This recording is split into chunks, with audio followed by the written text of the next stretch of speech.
लालपुर नाम के गांव में नेहा और शांति नाम के दो बहन रहा करते थे। पूरे गांव में नेहा और शांति ही पढ़ी लिखी थी। लालपुर गांव में शिक्षा का बहुत अभाव था, मगर नेहा और शांति के पिता गोपाल ने बड़ी मेहनत से अपनी दोनों बेटियों को पाल पोस कर न सिर्फ बड़ा किया, बल्कि उन्हें अच्छी शिक्षा भी प्रदान की। आज वो दोनों बहनें गांव के एक बच्चे राहुल को 10 वर्ष से ट्यूशन पढ़ा रही थी। तभी गांव के जमींदार के दो आदमी राकेश और विमलेश वहां पर पहुंचे और रामू को धमकी देने लगे।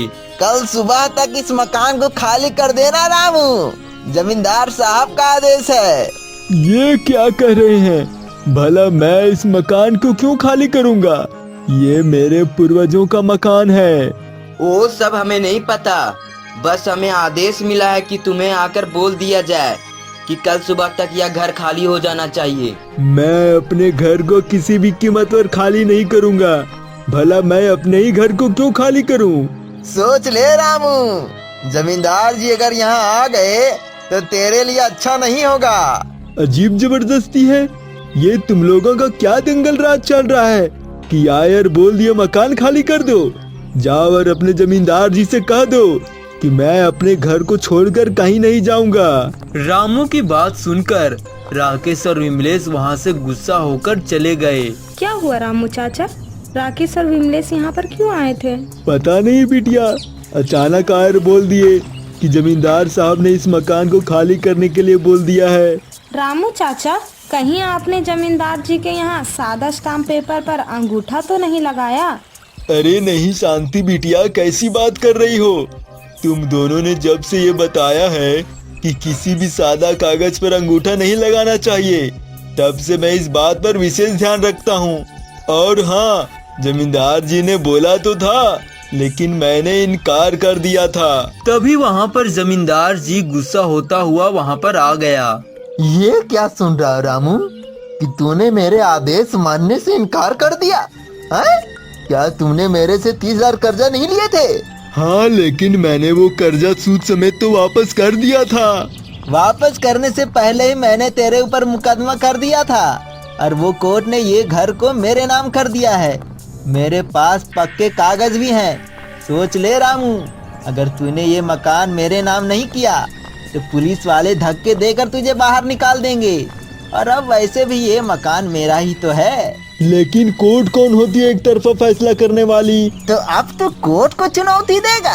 तभी वहां पर नेहा जमींदार जी के पास आकर बोलती है, क्या आप मुझे कोर्ट के पेपर दिखा सकते हैं? तू देखकर क्या करेगी लड़की? मुझे यह देखने का पूरा अधिकार है। मुझे भी तो पता चले आखिर ऐसी कौन सी कोर्ट है कि दूसरे पक्ष को बिना सुने ही फैसला ले लिया।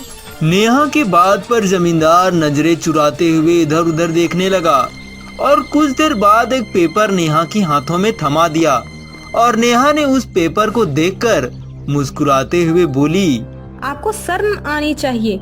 ईश्वर ने आपको इतनी धन और संपत्ति दी है, आपको तो लोगों की मदद करनी चाहिए और आप लोगों की मदद के वजह उनसे झूठ बोलकर उनके घर लूट रहे हैं। बस बहुत हो गया। मैंने तुझे 1000 बार बोला कि मेरे मामले में टांग मत अड़ाया कर। तभी नेहा रामू की ओर देखकर बोली, ये पेपर झूठे हैं, नकली है रामू चाचा। आपको मकान खाली करने का कोई आदेश नहीं दिया है। आपको डरने की कोई बात नहीं। तुम हद से ज्यादा बढ़ रही हो नेहा। तुम्हें शायद जमींदार जी का ताकत का अंदाजा नहीं है।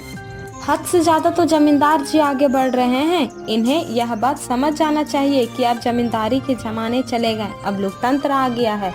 हाँ, किसी जमाने में इनके पूर्वज जमींदार हुआ करते थे, लेकिन शायद आज तक ये भूल नहीं पाए। अपनी औकात में रहा कर शांति।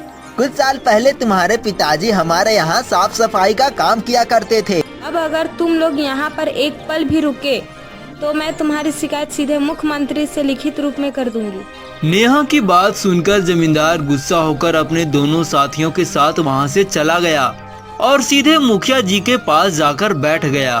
क्या हुआ जमींदार, तुम इतने गुस्से में क्यों रहते हो? तुमको मैंने मना किया था ना मुखिया कि अपने गांव के परिवार के किसी भी बच्चे को पढ़ने लिखने मत देना, लेकिन तुम मेरी बात सुनते कहाँ हो? अरे क्या बात हुई बरखुरदार, मुझ पे गुस्सा क्यों झाड़ रहे हो? तुम तो जानते हो ना मुखिया कि मैं शहर के बहुत बड़े उद्योगपति से इस गांव में फैक्ट्री लगवाने की बात कर रखी है। हाँ हाँ, अच्छी तरह से पता है जमींदार साहब, उसमें मेरा भी तो हिस्सा है। हिस्सा तो तब होगा ना मुखिया, जब तुम इस गांव के मकान को खाली करवाने में कामयाब हो पाओगे। अरे भैया, इस गांव के लोग अनपढ़ और जाहिल हैं। यहाँ पर शिक्षा का कितना अभाव है तुम जानते हो ना। ये तो आपका गलत सोच है मुखिया जी। तुम्हारे गांव के वो दो पढ़ाकू है ना, अब मेरी सीधी शिकायत मुख्यमंत्री से करेगी। सोच लो मुखिया, नेहा और शांति ने हम दोनों का बहुत नुकसान करवाया। पहले हमारा नकली दवाइयों का धंधा बंद करवा दिया, अब अच्छी तरीके से घर को खाली करवाने में भी टांग अड़ा रही है। गांव वाले अब तुमसे ज्यादा उन दोनों की सुनती है। अब तो केवल दो ही पूरे गांव में शिक्षित है, उन दोनों ने ही हमारा बैन बजा रखी है। अगर ये संख्या 2 से 3 हो गई ना, तो हम दोनों को गांव छोड़कर भागना पड़ेगा। ये तीड़ा काम बिगड़ा वाली हम पर चर्चा होने लगेगी। आप चिंता मत कीजिए जमींदार साहब, नेहा और शांति को तो आप मुझ पे छोड़ दीजिए। आप केवल अपने कारोबार पर ध्यान दीजिए, राजनीति करना मेरा काम है।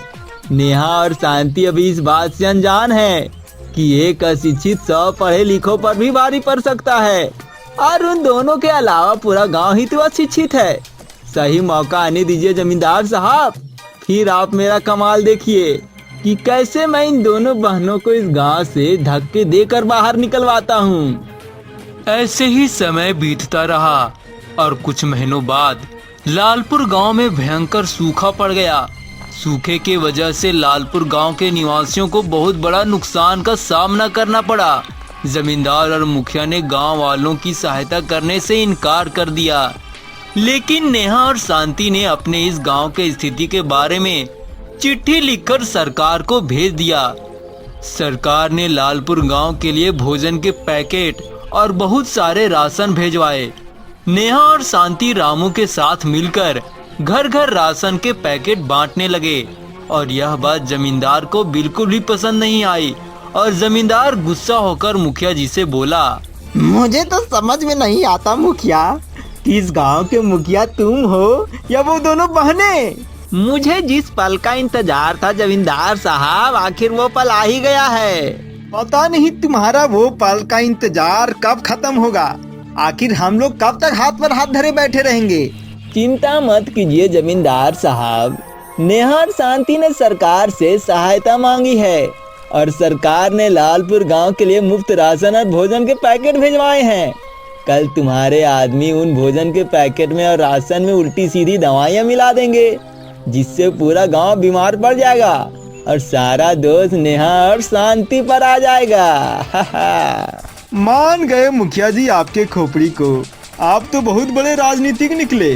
उस रात चुपके से राकेश और विमलेश खराब दवाइयों को राशन और भोजन के पैकेट में मिला देते हैं।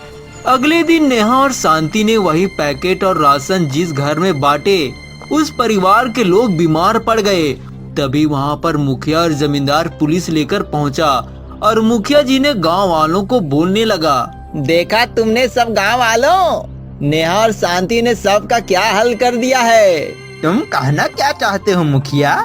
सरकार से तुम सबकी मुफ्त राशन की मांग मैंने की थी, और मैंने ही तुम सबके लिए भोजन के पैकेट भी मंगवाए, मगर नेहा और शांति ने तुम सबसे झूठ बोला कि राशन के पैकेट वो दोनों ने मंगवाए हैं। और यही नहीं, बल्कि इन दोनों बहनों ने उल्टी सीधी दवाइयाँ उन भोजन के राशन और पैकेट में भी मिलवा दी थी।